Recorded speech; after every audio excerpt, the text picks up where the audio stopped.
Hi guys, welcome back to another Jake's Reviews. Today we're going to be reviewing the new Transformers movie, Bumblebee. Whoa, Jake? Jake, mate, what are you doing? Reviewing Bumblebee. What do you mean? You invited me over to review Bumblebee. Yeah, with me. Oh. Also, what's with calling it Jake's Reviews? You can't just slap your name in front of the word reviews. But that's what you've been doing. Touche. How's it going, guys? Welcome back to another episode of Luke's Reviews. On today's video, we will be reviewing the newest Transformers film, Bumblebee. As you can see, I'm not alone in this video today. I am joined by my good friend Jake. Hi guys. Yesterday we went to see Bumblebee, I think first thoughts. What's your opinion of the Transformers franchise pre-Bumblebee? Just so we get an idea. I mean, I really enjoyed the Transformers, the movies. See, for me, Transformers was always a guilty pleasure. Like, I know, apart from the first one I will stand by. I think the first one is a actually well-made film. The others, look, they are not. I don't think they're well-made films. They're pretty. It's pretty shoddy filmmaking, but at the same time, I said this to you earlier. The Transformers franchise for me is like the strongest alcohol known to man. It's like, you know it's bad for you, and it's an absolute mess. However, you have the wildest, craziest time when watching them. When it comes to Bumblebee's kind of acting as a soft reboot for the Transformers franchise. What I mean by that is, I suppose if this movie were to do well, they could probably just continue on with the franchise following on from this film. However, then if it doesn't work out, they can just treat this as, yeah, this was a prequel that we did set in the 80s, focusing on Bumblebee, and we'll go back to what we were doing before. See, for me, it felt more of an origins movie of where Bumblebee started and led into the Transformers, so it was more an origins prequel for me. So set in the 1980s, Bumblebee leaves Cybertron and crash lands on Earth as he encounters Hailee Steinfeld's character. Whilst building a nice relationship with her, he's also tasked with avoiding Sector 7 agents, as well as a couple of rogue Decepticons hunting him down. So Michael Bay isn't actually directing this movie, Travis Knight is instead. It's the first one that Bay stepped down from. And I don't know whether you've seen Kubo and the Two Strings or not, but Travis Knight for me was the much needed kick up the arse the Transformers franchise needed. I would say that Bumblebee for me is more of a course correction for this franchise to hopefully progress down the line. Bumblebee undoubtedly plays it safe when it comes to story, but it feels fairly wholesome, and wholesome is a word that I never thought I'd use to describe a Transformers film, but it feels fairly wholesome and heartfelt and fairly whimsical in places as well. I mean, what Travis Knight has done with Bumblebee has really made it quite light-hearted. It's a lot more family orientated this time round. It strips back a lot of those Michael Bayisms and focuses a lot more on the characters, both human and robotic, something which I don't think the previous Transformers films did all that well. No, I think with the other Transformers movies, it was based morely around the Transformers themselves.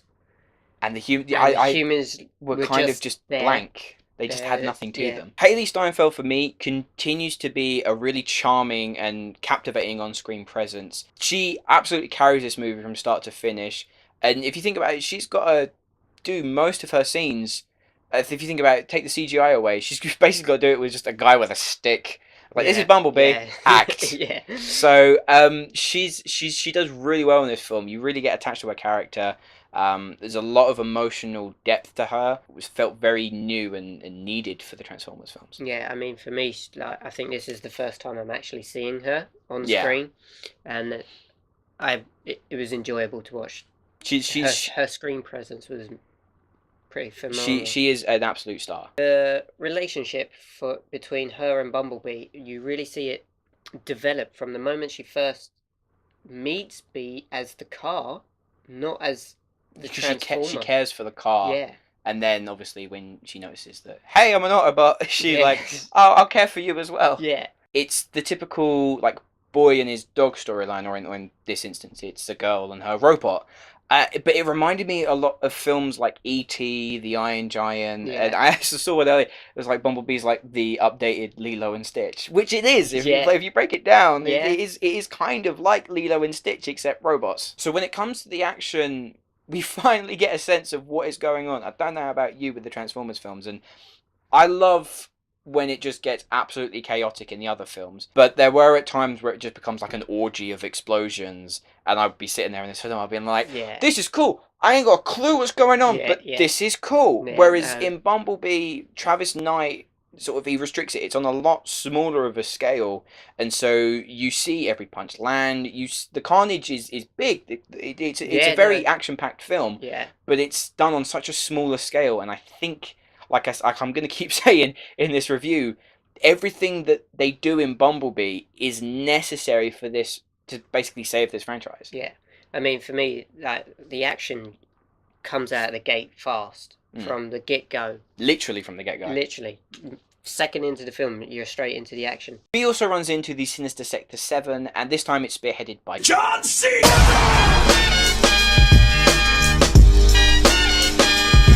Cena's really impressing me when it comes to his acting. Considering he came from a wrestling background, now he's starring in these A-list films. Like, I don't know if you saw Blockers at all earlier this year. No, I missed out on that one. Because he's solidifying himself as a great action star, which we knew already. He's really good at comic timing. I thought he was great in this film. I mean, he has stepped up from coming from a wrestling background. Yeah, I'd like to see what more he can bring to the table. You were a bit funny about Sector 7 as a whole, though, weren't you? The Sector 7, as in it, felt, to me, out of time with the time setting of the film. Yeah, because the film's set in the 80s. And some of the weaponry that Sector 7 is using is not the 80s weaponry. Yeah, I mean, personally, I just brought that down to their, like, this secret underground advanced sort of military unit. And so I can kind of forgive the fact that they're going to have advanced weaponry. It bothered you, though. Yeah. One of the biggest positives that I have about Bumblebee, though, is, I mean, because I'm a deep, passionate Transformers film. Like, I would run down every Saturday morning when I was a kid, pick it down the stairs, like, turn the TV on a Saturday morning and be like, watch all the cartoons. And there's a couple sequences we get where they're set on Cybertron. It's in the trailers, that's not a spoiler. And you get to see a lot of familiar faces if you've watched the cartoons. I won't spoil that. But it's the actual design of the Transformers. They're back to their G1 phase. Yeah. So they look like they're from the cartoons rather than, I'm this car sponsored by this brand, which I thought the other Transformers were. It's just like one of one of them in one of the films, like, he transformed and he still had this Mercedes logo on the front. Yeah. And I was like, you honestly might as well just call him Mercedes. Yeah. This is just, but seeing them, it felt like Travis Knight really had a lock on the franchise. Like, he knew what he was doing. He was very passionate about it, rather than give me explosions, more explosions. Did I mention I want more explosions? The soundtrack is amazing. So it's set in the 80s, and what I loved about it is rather than just have the typical score, the score is great, the score is fantastic, but they sprinkle in a lot of these 80s hits. Yeah. That, I don't know, they just get you pumping in your seat. I mean, any film, for me, that has Higher Love by Steve Winwood is immediately a win. Like I said before, Bumblebee plays it very safe, and that works both as a positive and a negative. The story is very, very cliched. It is a plot that has been done to death millions and millions of times, but at the same time, I can kind of overlook that because I guess you got the phrase, if it ain't broke, don't fix it. So for me, at least, when it comes to just filmmaking in general, if you give me a plot that I've seen time and time again, but the execution is of a very high standard, I can allow it. What I don't like is when you give me a plot that I've seen time and time again, and the execution is a bit so-so or like, bad. That's when it really irks me, because it screams to me that lazy filmmaking, and this doesn't. This for me feels like, hey, we've got a plot, we're going to keep it simple, but we're going to have fun with it at the same time. So for me, Bumblebee was the necessary reconfiguration that Transformers so desperately needed. It's a very smaller, character-driven movie with great humor, great action, and great characters. It's not perfect, but I found it like heaps of fun, and the 80s nostalgia is handled with the deftest touch rather than beating you over the head with a sledgehammer. For me, Bumblebee is definitely a go-see film. There's definitely room for improvement, but they can pick that up in the next one if we're lucky enough to get one. I hope this gets a sequel. I would love to see how it goes down the road. They definitely leave it open for a sequel. Yeah. I just hope it does well enough. I hope that people don't not go and see it because it's just another Transformers movie. Like they've made it work, guys. They fixed it. It's good, honest. I'm gonna give Bumblebee an 8.5 out of 10. And I'm gonna give Bumblebee an 8 out of 10. Anyway, guys, that is our verdict on Bumblebee. Let me know what you thought of the film down in the comments below, as well as your favourite Transformers film so far.